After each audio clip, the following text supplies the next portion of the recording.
এগিয়ে গেছে ইরান। সময়ের সাথে তাল মিলিয়ে মহাকাশের বুকে নিজেদের স্বপ্ন আঁকছে দেশটি। একসময় যে আকাশ ছোঁয়া ছিল কেবল কল্পনা, সেখানে উঠছে ইরানের নিজস্ব স্যাটেলাইট। বিজ্ঞান ও প্রযুক্তির এই অভূতপূর্ব উন্নয়নের মাধ্যমে যাত্রায় তারা প্রমাণ করছে কোনো বাধাই উন্নয়নের পথকে থামাতে পারে না। আমেরিকা ও ইসরায়েলের মতো প্রযুক্তি পরাশক্তির চোখের সামনে দিয়ে মহাকাশের কক্ষপথে ঘুরে বেড়াচ্ছে ইরানের স্যাটেলাইট।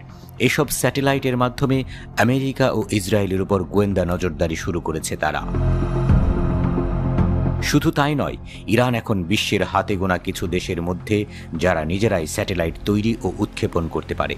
তাসনিম নিউজকে দেওয়া এক সাক্ষাৎকারে ইরানের মহাকাশ সংস্থার প্রধান হাসান সালারিয়ে বলেন, বিশ্বের ২০০টিরও বেশি দেশের মধ্যে মাত্র ১০ বা ১১টি রয়েছে যারা মহাকাশ প্রযুক্তিতে পূর্ণ দক্ষতা অর্জন করেছে। এই দেশগুলোর মধ্যে রয়েছে আমেরিকা, রাশিয়া, চীন, জাপান এবং ইউরোপের কয়েকটি